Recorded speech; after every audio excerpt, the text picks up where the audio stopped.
السلام علیکم ورحمۃ اللہ وبرکاتہ۔ الحمد للہ الذی جعل الحق یعلو ولا یعلی والصلاۃ والسلام علی من قال لا نبی بعدی ولا رسول وعلی آلہ واصحابہ الذین اتبعوہم بإحسان الی یوم الجزاء۔ قال اللہ تبارک و تعالی ومن یبتغ غیر الاسلام دینا فلن یقبل منہ۔ وقال النبی صلی اللہ علیہ وسلم انا آخر الانبیاء وانتم آخر الامم وفی روایت لا نبی بعدی ولا امت بعدکم او کما قال علیہ الصلاۃ والسلام۔ میرے واجب الاحترام معزز سامعین اعظام، مجھ سے پیشتر برادر مکرم مولانا اسامہ رضوان صاحب حافظہ اللہ نبی کریم صلی اللہ علیہ وسلم کے خوبصورت دین کا خوبصورت نقشہ آپ حضرات کے سامنے رکھ رہے تھے، جس میں بالخصوص انہوں نے عقیدہ ختم نبوت، قرآن پاک کی حفاظت اور خلافت کے حوالے سے بیش قیمت گفتگو آپ کے سامنے ارشاد فرمائی۔ یہ چکوال کی بھی کی اس کانفرنس کا ہی طرہ امتیاز ہے کہ حضرت قاضی صاحب رحمہ اللہ کی وہ مبارک محنت کا یہ ثمرہ ہے کہ یہ واحد سٹیج ہے اس وقت جہاں پر دین اسلام کی چہار اطراف سے ہونے والے حملوں سے دین اسلام کا دفاع ببانگ دہل کیا جاتا ہے، بغیر لگی لپٹی کے اسلام اور اسلامی عقائد کو کھلم کھلا بیان کیا جاتا ہے۔ اس پر ہم اللہ کا جتنا بھی شکر ادا کریں کم ہے۔ معزز سامعین، عقیدہ ختم نبوت، یہ عقیدہ ہماری اساس کیوں ہے؟ اس عقیدے کی اسلام میں اور ہمارے نظام شریعت میں اہمیت کیا ہے؟ اس بات کو اس لیے بھی اس دور میں سمجھنا ضروری ہے کہ جس طرح بہت ساری چیزیں جیسے ہمارے اس حال کے اندر چلنے والے بجلی کے بیش قیمت آلات، لائٹ سے لے کر پنکھوں تک اور کیمروں سے لے کر ہر اس چیز تک جو بجلی سے چل رہی ہے، ان سب کا ایک مرکز ہے، ایک ان کا پیچھے ہیڈ کوارٹر ہے جس کے ساتھ یہ ساری کی ساری چیزیں جڑی ہوئی ہیں۔ اگر اس سے پاور سپلائی سے مسلسل بجلی آ رہی ہے تو یہ لائٹس بھی فعال ہیں، پنکھے بھی فعال ہیں، ہر چیز جو بجلی سے چلنے والی الیکٹریشین کی چیز ہے وہ اپنی ڈیوٹی ادا کر رہی ہے۔ لیکن اگر ہیڈ کوارٹر محفوظ نہ رہے، پاور سٹیشن محفوظ نہ رہے، تو پھر آگے اس سے فائدہ اٹھا کر آگے فائدہ پہنچانے والی کوئی چیز بھی نہ محفوظ رہ سکتی ہے، نہ اپنی کارکردگی دکھا سکتی ہے۔ دین اسلام کے ہمارے جتنے بھی عقائد ہیں، ان سارے عقائد و نظریات میں چاہے وہ دفاع صحابہ کے متعلق ہوں یا عظمت قرآن کے دفاع اور ناموس اہل بیت کے متعلق ہوں یا ناموس فقہاء و محدثین کے، وہ تمام کے تمام جڑے ہوئے ہیں ایک چیز کے ساتھ، اور وہ چیز ہے جناب سرکار دو عالم صلی اللہ علیہ وسلم کے سر اقدس پہ جو اللہ نے ختم نبوت کا تاج رکھا ہے، اس تاج کے ساتھ جڑی ہوئی پوری امت، اسی عقیدے کے ساتھ جڑے ہوئے ہمارے سارے عقائد و نظریات، اور ان کی زندگی بھی اسی عقیدے کے ساتھ ہے۔ جیسے اللہ تعالیٰ نے قرآن پاک میں یہ ارشاد فرمایا وَجَعَلْنَا مِنَ الْمَاءِ كُلَّ شَيْءٍ حَيٍّ، ہم نے ہر چیز کی زندگی پانی سے رکھی ہے، دنیا کی ہر چیز کی حیات کا تعلق پانی کے ساتھ ہے۔ تو یہ بات سمجھ لیجئے، اس امت کے ہر عقیدے کی زندگی، اس امت کے ہر شکل کی زندگی، ہر خوبصورتی کا احساس عقیدہ ختم نبوت کے ساتھ ہے۔ وہ کس طرح؟ اب آپ اس بات کو ذرا سمجھ لیجئے، ہمارے آقا صلی اللہ علیہ وسلم کے بعد نئے نبی کا آنا اس امت کے لیے پیغام موت ہے، اس امت کے لیے پیغام ہلاکت ہے۔ سابقہ امتوں میں نئے نبی کا نہ آنا اور نبوت کا سلسلہ ختم نبوت سے پہلے رک جانا، یہ سابقہ امتوں کے لیے پیغام موت تھا، کیونکہ ہر نبی اپنے بعد آنے والے نبی کا تعارف کروا کے جاتا تھا، یہ بتلاتا تھا کہ میرے بعد اس طرح کا نیا نبی آئے گا، تاکہ نسل انسانی کا یہ جو قافلہ ہے یہ زمین پر خدا کا نائب ہے، یہ زمین پر خدا کا نمائندہ ہے۔ اس نمائندہ قافلے اس انسانی گروہ کو بھٹکنے سے بچانے کے لیے، گمراہی سے بچانے کے لیے بندوں اور خدا کے درمیان جو سفارتکاری ہے، بندوں اور خدا کے درمیان جو پیغام رسانی کا کام ہے، جو کہ حضرات انبیاء کرتے ہیں، تو ہر نبی آنے والے نبی کا تعارف کروا کے جاتا تھا تاکہ بعد میں اللہ کے سفیر کے متعلق یہ کسی دھوکے میں نہ پڑ جائیں، کسی غلط فہمی کا شکار نہ ہو جائیں۔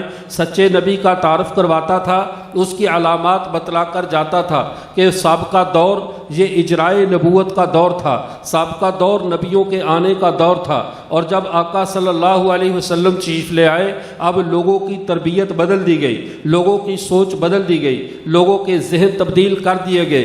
ان کے 6000 سال سے چلے آنے والے اجرائے نبوت کے عقیدے کو ختم نبوت کے عقیدے کے ساتھ تبدیل کر دیا گیا۔ سابقہ ہر نبی یہ کہتا رہا میرے بعد نبی آئے گا، تم نے اس پر ایمان لانا ہے اور اس کی اطاعت کرنی ہے۔ صرف محمد عربی ہی ایسے نبی آئے ہیں جنہوں نے آ کر صرف یہ کہا ہے مجھ سے پہلے والوں پر ایمان لانا ہے، مجھ پر ایمان لانا ہے، اور اگلی خبر سن لو، میرے بعد کوئی ایسا آنے والا نہیں ہے جس پر تم کو ایمان لانا ہے، میرے بعد کوئی نیا نبی نہیں آئے گا۔ سابقہ امتوں کی زندگی آنے والے نبی کو ماننے کے ساتھ جڑی ہوئی تھی، ہماری زندگی آنے والے نبی کے نام پہ کسی بھی شخص کے نام ماننے کے ساتھ جڑی ہوئی ہے۔ سابقہ امتیں اگر کسی آنے والے نبی کا انکار کرتی تو وہ کافر ہو جاتی، ہم آنے والے کا اقرار کریں گے تو کافر ہو جائیں گے۔ ہمارا اور ان کا یہ زمین اور آسمان کا فرق ہے۔ اجرائے نبوت کے دور میں کسی بھی آنے والے سچے نبی کا انکار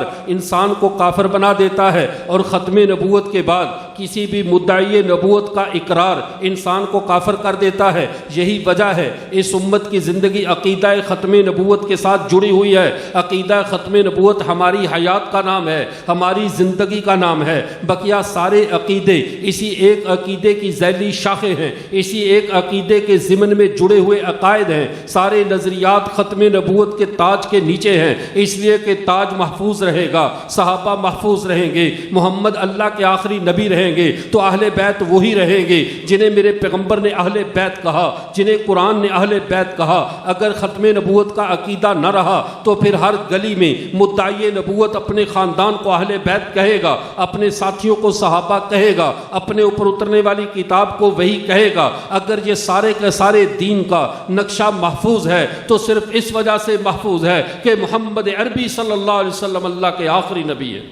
اور پھر اگلی بات یہ بھی سمجھ لیجئے، نیا نبی جب بھی آتا ہے، نئے نبی کے آنے کی ضرورت جب بھی محسوس ہوتی ہے جب 3 باتوں میں سے کوئی ایک بات پائی جائے، 3 باتوں میں سے کوئی ایک چیز موجود ہو، ایک سانحہ ہو جائے، ایک واقعہ ہو جائے، تو نئے نبی کی ضرورت محسوس ہوتی ہے۔ پہلے نمبر پہ اللہ کے پچھلی جو شریعت ہے اللہ نے اسے تبدیل کرنا ہو، وہ شریعت زمانے کی ضرورت کے اعتبار سے ناکافی ہو چکی ہو، لوگوں کے مسائل بڑھ چکے ہوں، شریعت شریعت ان کی رہنمائی چھوڑ دے، انسانوں کے تقاضے بڑھ جائیں، شریعت ان کی رہنمائی سے پیچھے ہٹ جائے، شریعت کا معاملہ وہاں پہ محدود ہو اور لوگوں کے مسائل لامحدود ہو جائیں، اللہ کی مشیت میں یہ طے ہو اب ان کو نئی شریعت کی ضرورت ہے، تب نیا نبی آیا کرتا ہے۔ جب شریعت نئی دینی ہو، جب سابقہ شریعت کو منسوخ کرنا ہو، اور اللہ کا اصول یہی ہے ما ننسخ من آیت او ننسیہا نأتی بخیر منہا او مثلہا۔ اللہ جب بھی کسی آیت کو،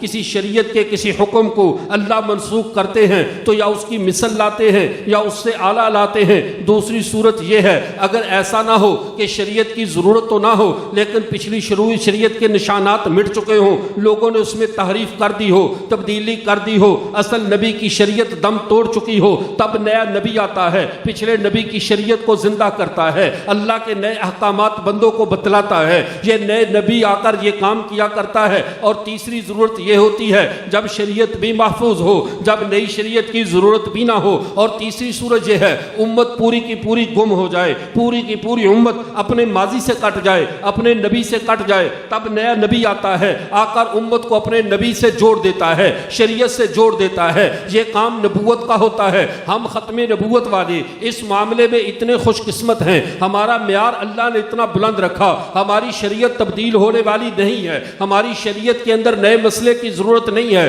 کیوں؟ میرے رب نے کہہ دیا ہے الیوم اکملت لکم دینکم، میں نے تمہارے دین کو مکمل کر دیا ہے. مکمل کرنے کا مطلب یہ ہے اب اس میں کسی کمی بیشی کی گنجائش نہیں رہی، اب اس میں کسی اضافے کی گنجائش نہیں رہی، کسی چیز کو منسوخ کرنے کی گنجائش نہیں رہی. میں نے دین کو مکمل کر دیا ہے. اگر آج ہم نئی شریعت کے طلبگار بنے، ہم اللہ کے قرآن کو جھٹلانے والے بنیں گے. جس رب نے کہا ہے دین مکمل ہے، اب اگر کوئی نقص کا دعوے دار ہو، اب کوئی نقائص لے کر آ جائے، وہ ہمیں نہیں جھٹلا رہا، وہ کسی عالم کو نہیں جھٹلا رہا، وہ اللہ احکم الحاکمین کو جھٹلا رہا ہے. جس رب نے کہا دین مکمل ہے، اب اس کے اوپر اضافے کی گنجائش نہیں. وَأَتْمَمْتُ عَلَيْكُمْ نِعْمَتِي، میں نے نعمتیں بھی پوری کر دی ہیں. وَرَضِيتُ لَكُمُ الْإِسْلَامَ دِينًا، میں تمہارے لیے صرف اور صرف دین اسلام پہ راضی ہوں. اس دین کے ماسوا دنیا کا کوئی دین اب مجھے راضی نہیں کر سکتا. وَمَن يَبْتَغِ غَيْرَ الْإِسْلَامِ دِينًا فَلَن يُقْبَلَ مِنْهُ، اب اگر اسلام کے ماسوا کوئی اور دین طلب کرو گے، اسلام کو چھوڑ کر کسی اور دین کی طرف متوجہ ہو جاؤ گے، تو کان کھول کر اللہ کا اعلان سن لیجئے، اللہ کے ہاں اب سوائے دین اسلام کے کوئی دین قابل قبول نہیں رہا، کوئی دین قابل اعتبار نہیں رہا، کوئی دین اللہ کے ہاں رسائی کے قابل نہیں رہا. اب اللہ تک پہنچنے کی سب راہوں میں آخری راہ محمد عربی ہے. اللہ کی طرف جانے والے سب راستوں میں آخری راستہ دین اسلام ہے. اس کے باسوا کوئی دین نہیں. تو پتا چلا اب ہمیں صبح قیامت کا تو انتظار کرنا ہے، اب ہم نے حشر کا انتظار تو کرنا ہے، اب ہم نے کوثر کا انتظار تو کرنا ہے، اب ہم نے جنت دوزخ کا انتظار تو کرنا ہے، خدا کے دیدار کا انتظار تو کرنا ہے. اگر نہیں انتظار کرنا تو کسی نئے نبی کا انتظار نہیں کرنا. اب ہمیں کسی بھی درجے میں نئی نبوت کی کوئی گنجائش نہیں رہی کہ شریعت کی ضرورت نہیں. تیسری صورت یہ ہے کہ وہ دین مٹ جائے، دین کے نشانات مٹ جائیں، دین کے اثرات مٹ جائیں، دین کی آیات مٹ جائیں. یہ تینوں چیز کوئی چیز مٹ جائے، ختم ہو جائے، تب کسی نئے نبی کی ضرورت ہوتی ہے جو مردہ دین کو زندہ کرے، مردہ سنت کو حیات دے. یہ نیا نبی اس لیے آتا ہے. لیکن سنیے، جب اللہ نے کہہ دیا وَإِنَّا نَحْنُ نَزَّلْنَا الذِّكْرَ وَإِنَّا لَهُ لَحَافِظُونَ، اس قرآن کو ہم نے نازل کیا ہے، اس کے محافظ ہم ہیں. اس ذکر کو ہم نے نازل کیا، اس سے جڑا ہوا سارا دین محفوظ ہے، اس سے جڑی ہوئی ساری شریعت محفوظ ہے. ایک چیز بھی تبدیل نہیں ہوئی. آج دنیا کے جتنے بھی گمراہ لوگ ہیں ان کے پاس کہنے کو اسلام نہیں ہے، اعتراض کرنے کو اسلام نہیں ملتا. وہ مسلمانوں کی کوتاہیوں کو اپنا موضوع بناتے ہیں، مسلمانوں کے باہمی اختلافات کو اپنے مذہب کی بنیاد بناتے ہیں، اس پر اپنی گمراہی کی بنیاد رکھتے ہیں. ورنہ آپ دیکھیے آج بھی جو نماز ہماری اس مسجد بھی کی اس مسجد میں پڑھی جاتی ہے وہی نماز مکہ مدینے میں پڑھی جاتی ہے. بلکہ میں تو بڑھ کے یوں کہتا ہوں میرے پیغمبر کا دین اتنا محفوظ ہے، اگر بالفرض والمحال اللہ کے نبی کے دور کا کوئی صحابی حضرت ابو بکر سے لے کر حضرت طفیل دوسی تک، پہلے صحابی سے لے کر آخری صحابی تک، اگر کوئی ایک صحابی بھی اٹھ کر آ جائے ہمارے کسی بھی اہل و سنت کے مسلک کی مسجد میں جا کر وہ نماز پڑھے، اس کو رکعت میں فرق نظر نہیں آئے گا. جو فجر کی رکعت میرے پیغمبر نے پڑھائی ہیں وہی پوری دنیا میں آج پڑھی جاتی ہیں، وہی نمازوں کی رکعتوں کی تعداد جو ظہر و عصر مغرب و عشاء کی ہے پوری دنیا میں وہی ہے. قرآن وہی پڑھا جاتا ہے جو صحابہ پڑھا کرتے تھے. روزہ وہی یکم رمضان سے یکم شوال تک رکھا جاتا ہے جیسے صحابہ رکھتے تھے. عید الفطر وہی یکم شوال کو کی جاتی ہے جیسے صحابہ کرتے تھے. عید الاضحیٰ 10 ذی الحج کو جیسے صحابہ کرتے تھے. جیسا جو کام جس ترتیب پہ میرے پیغمبر امت کو دے کر گئے، جن جانوروں کی قربانی صحابہ کرتے تھے ان کی قربانی آج بھی ہوتی ہے. زکوٰۃ کا جو نصاب میرے پیغمبر بنا کر گئے تھے آج بھی اس نصاب میں تبدیلی نہیں ہوئی، عشر کے نصاب میں تبدیلی نہیں ہوئی، فطرانے کے نصاب میں تبدیلی نہیں ہوئی، اس ظاہری وضاقتہ میں تبدیلی نہیں ہوئی. حتیٰ کہ اس سے بڑھ کر آگے کہتا ہوں اگر آج کوئی صحابہ کے دور کا فرد آ جائے، تابعین کے دور کا فرد آ جائے اور آ کر کہے مجھے مسواک چاہیے، اس کے ہاتھوں میں جو مسواک دی جائے گی اس مسواک کی حیت بھی آج بھی وہی ہے جو میرے پیغمبر کے دور میں استعمال ہوتی تھی. اس حد تک دین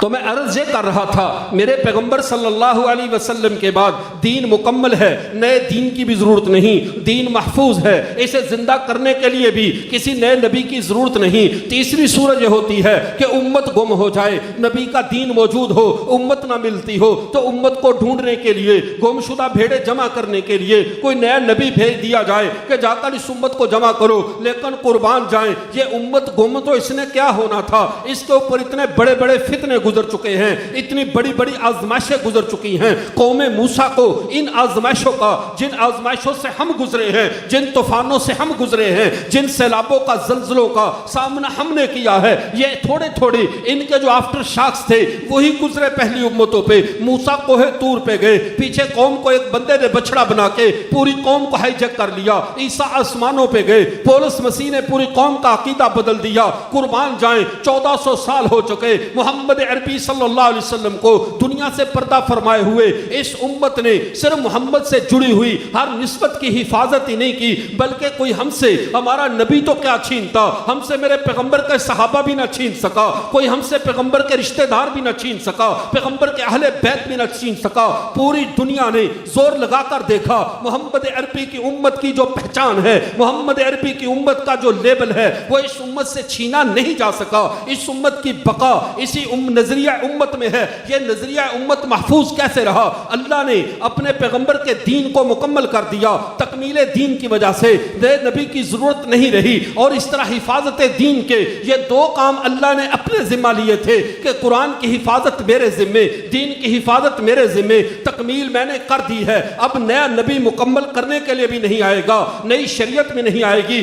ایک چیز کی حفاظت ہمارے ذمہ ڈالی گئی ہے، وہ چیز کیا ہے؟ امت محفوظ رہتی ہے، کوئی قوم محفوظ رہتی ہے اپنی سیاست کے زور پہ، اپنی سیادت کے زور پہ، اپنی قیادت کی حیثیت سے۔ تو سن لیجئے، اس امت کی حفاظت کے لیے اللہ نے اس امت کو نظریہ ختم نبوت دیا ہے۔ امت ختم نبوت کا عقیدہ یہ میرے پیغمبر کے تاج کی حفاظت سے زیادہ یہ ہمارے راج کی حفاظت کرتا ہے، یہ ہماری جو حیثیت کی حفاظت کرتا ہے۔ ہم محفوظ ہیں کہ ہم محمد عربی کے امتی ہیں۔ جن نبیوں کے بعد نبیوں کا آنا تھا وہ امتیں محفوظ نہ رہ سکیں۔ کوئی جھوٹا کھڑا ہوا، امتیں اس کے پیچھے چل پڑیں، سچا کھڑا ہوا، پچھلی شناخت گم ہوئی، نئی شناخت میں چلی گئی۔ 1400 سال گزر گئے، نہ ہماری شناخت تبدیل ہوئی ہے، نہ ہماری نسبت تبدیل ہوئی ہے، نہ ہماری پہچان تبدیل ہوئی ہے۔ یہ امت محفوظ ہے، صرف اس وجہ سے محفوظ ہے کہ اللہ نے جس طرح قرآن کی حفاظت خود کی ہے، شریعت کی حفاظت خود کی ہے، امت کی حفاظت کے لیے ہمیں عقیدہ ختم نبوت دیا ہے۔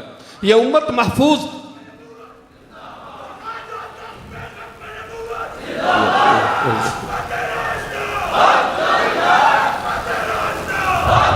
تو میں عرض کر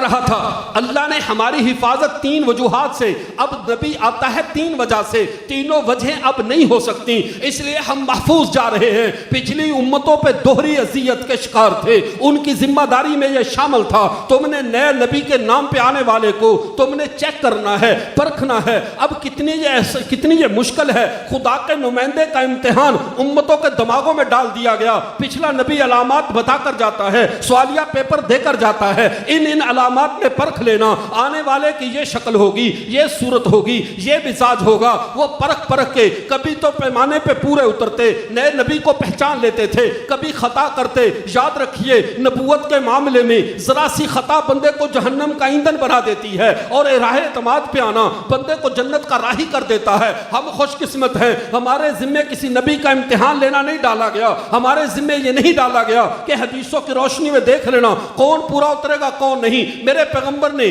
پوری امت کو، عالم کو جاہل کو، نیک کو بد کو، پڑھے لکھے اور ان پڑھ کو، سب کو ایک ہی گر سکھا دیا، ایک ہی کلیہ دے دیا۔ تم یہ سبق یاد کر لو، انا خاتم النبیین لا نبی بعدی، میں اللہ کا آخری پیغمبر ہوں، میرے بعد کوئی نبی ہے نہیں۔ جب نبی ہے نہیں، اب نہ عالم کو چیک کرنا ہے، نہ جاہل کو، نہ نیک کو، نہ بد کو۔ اب کوئی ہواؤں میں اڑے ہم نے دیکھنا ہی نہیں ہے، کوئی پانیوں میں چلے ہم نے سوچنا ہی نہیں ہے، سوچے تو تب دیکھ دیکھیں تو تب، پرکھیں تو تب جب رائی کے دانے جتنے بھی محمد کے بعد گنجائش نکلتی ہو۔ اب تم آسمان کو زمین پہ لے آؤ، زمین کو آسمان پہ لے جاؤ، سورج کو مشرق کی بجائے مغرب سے نکال دو۔ رب کعبہ کی قسم، محمد کے بعد ہمارے ایمان میں رائی کے دانے جتنے بھی تم اپنی نبوت کے لیے گنجائش نہیں نکال سکتے۔ ہمارے دلوں کے دروازے ختم نبوت کی مہر نے بند کر دیے ہیں۔ محمد کے بعد ہم کسی کو تسلیم نہیں کر سکتے۔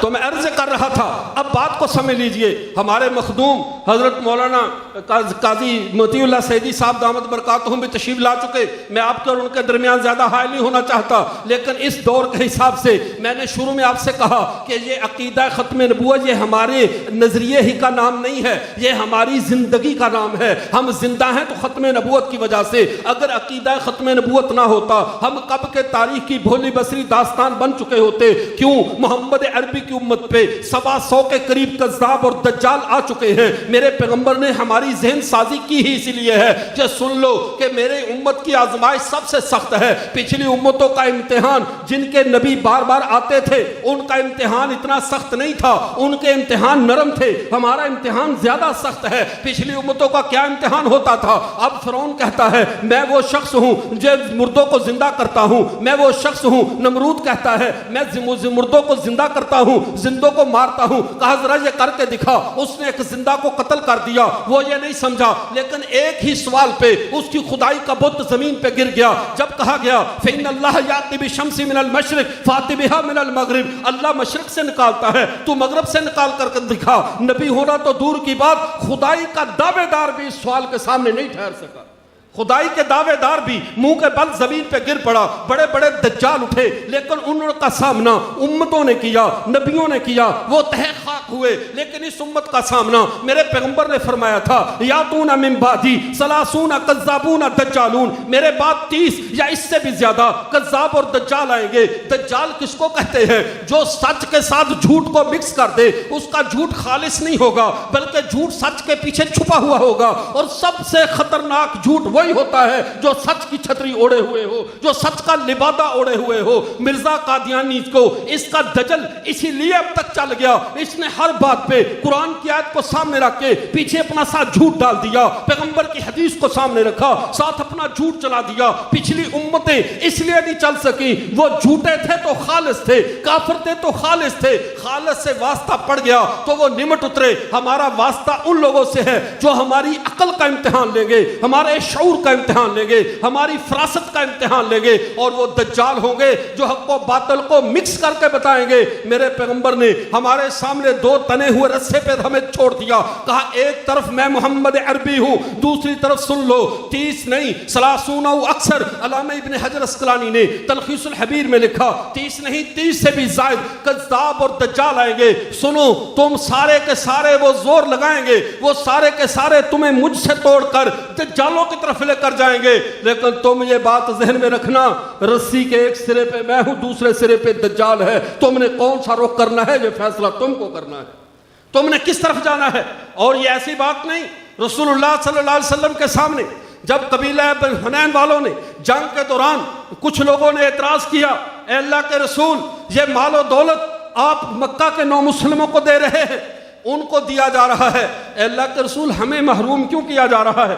بعض نے تو یہ کہا کہ اللہ کے رسول ابھی تک تو مکے والوں کا خون ہماری تلواروں سے اور ہمارا خون ان کی تلواروں سے خشک بھی نہیں ہوا، اور آج کا سارا مال غنیمت آپ نے 9 مسلموں کو دے دیا، یہ تو کل مسلمان ہوئے، ہم تو پرانے ہیں مدینے والے، ہم انصار تو آپ کے ساتھی ہیں۔ یہ دل میں اشکال بعض لوگوں کے پیدا ہوا۔ اب میرے پیغمبر نے آگے جو بات رکھی ہے وہ بات آج ہمارے ایمان کی بقا کا ذریعہ ہے، ہمارے ایمان کی بقا کی جو ہے وہ علامت ہے۔ میرے پیغمبر نے کیا فرمایا تھا ان سے؟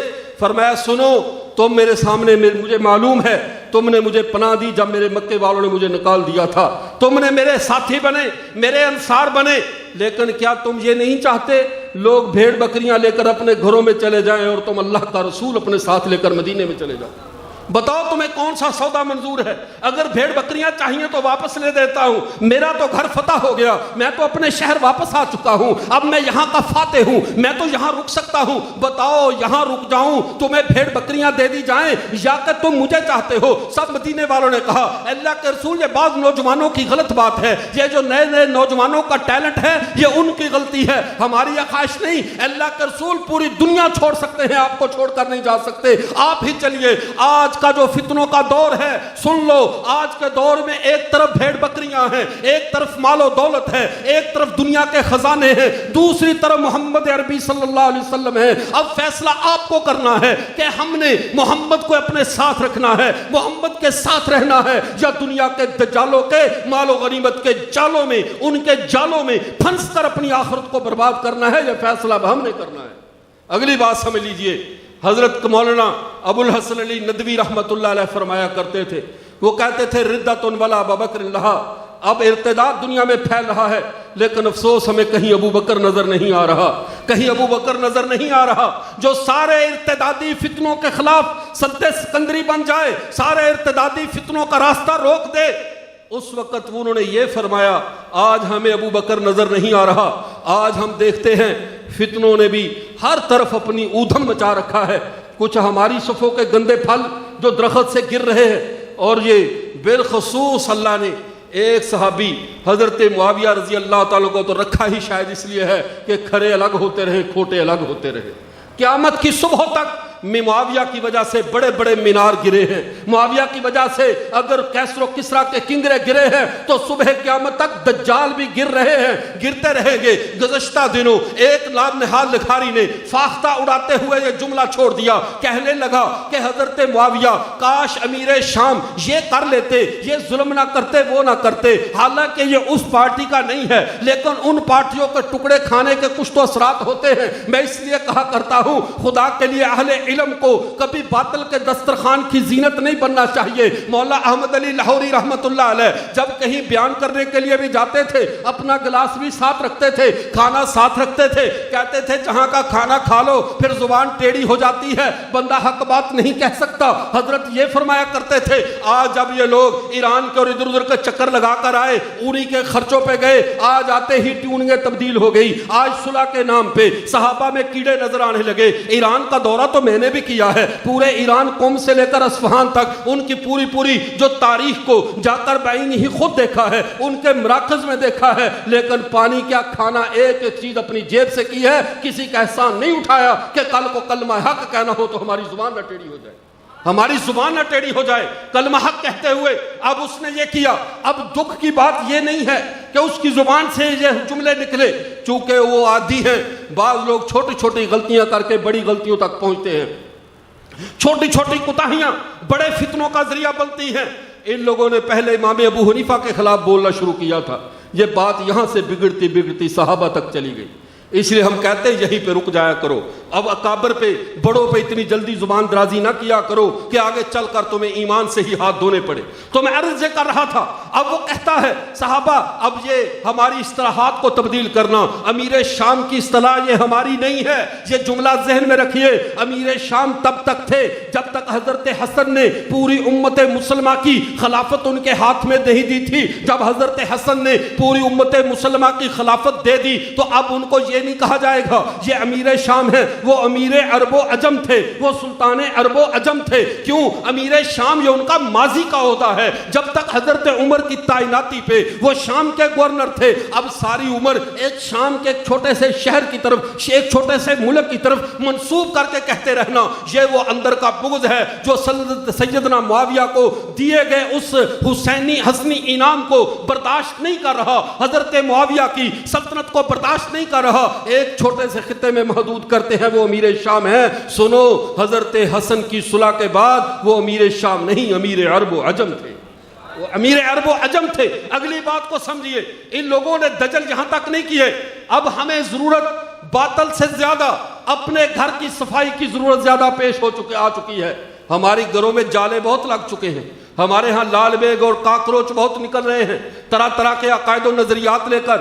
کبھی کوئی حدیث کے نام پہ اٹھتا ہے، نام عبد الباقی اخوند زادہ، کہتا ہے میں حدیث پہ تحقیق کرتا ہوں، روز حدیثوں پہ کبھی ناصر الدین البانی کی اور کبھی فلاں طولانی اور شاکر احمد کی تحقیق کو نقل کرتے کرتے بات بگڑی تو یہاں تک جا پہنچا، جا کر ایران اور عراق کا ایک سفر کر کے آیا، واپس آ کر کہتا ہے بنوری ٹاؤن کا فاضل ہو کر کہے میں رافضی ہوں اور پکا ہوں، اور بندگان خدا تو نے اس جملے کی سنگینی پہ غور نہیں کیا، تیرے اندر میں جو بھی معنی ہے تیری زبان پہ یہ لفظ کیوں آیا؟ پھر اس سے بڑھ کر آگے چلیے، میں بنام کہتا ہوں. اب دیکھیے، چاہے جاوید احمد غامدی ہو، چاہے مرزا محمد علی جہلوی ہو، یہ سارے کے سارے وہی لوگ ہیں جن کے بارے میں اب یہ سن لو، جب تو کشتیاں ڈوبنے لگتی ہیں تو بوجھ اتارا کرتے ہیں. اب اسلام کی کشتی کو بچانا ہے، یہ سارے بوجھ اتارنے ہوں گے جو اسلام کے نام پہ، اسلام کے اوپر حملہ آور ہیں، کبھی غامدیت کے نام پہ، کبھی جہلویت کے نام پہ، کبھی تحقیق کے نام پہ، کبھی حدیث کے نام پہ. ان سارے دجالوں کو پہچانو. اور آج مجھے وہ جملہ محسوس ہو رہا ہے، حضرت نے تو یہ کہا تھا، ابو الحسن علی ندوی نے، فتنے جو زور پکڑ گئے کوئی ابو بکر نظر نہیں آ رہا. آج دکھ کے ساتھ کہتے ہیں فتنے پھر سار اٹھا رہے ہیں، کوئی قاضی مظہر نظر نہیں آ رہا. فتنے زور پکڑ رہے ہیں، جس کا قلم بیک وقت ہر فتنے کی سرکوبی کرے، کبھی یزیدیت کے وہ بخیے ادھیڑ رہا ہو، کبھی حضرت معاویہ کا دفاع کر رہا ہو، کبھی صحابہ کی ناموس کا پہرا دے رہا ہو، کبھی اہل بیت کی چادر تطہیر پہ پڑی ہوئی گرد و غبار کو صاف کر رہا ہو. آج اس مظہری مزاج کی ضرورت ہے. سالانہ کانفرنس میں آ جانا یہ کافی نہیں ہے. حضرت قاضی صاحب کو پڑھ لیجئے، آنے والے فتنوں کے دور میں ہمارے لیے وہ مینارہ نور ہیں، ہمارے لیے وہ مشعل راہ ہیں. اگر وہ فکر ہوگی، اگر وہ سوچ ہوگی، پھر چاہے قادیانیت ہو، چاہے کوئی اور سے اور ہو، جو فتنے پیدا ہو چکے آگے بھی پیدا ہوتے رہے، اگر آپ میں فکر مزاج ابو بکر ہوگا، فکر قاضی مظہر ہوگی، سارے فتنوں سے خود بھی بچ جاؤ گے، دوسروں کو بھی بچاؤ گے. اللہ تعالی ہم سب کو اپنے اسلاف سے جڑا رہنے کی توفیق عطا فرمائے. وآخر دعوانا الحمدللہ.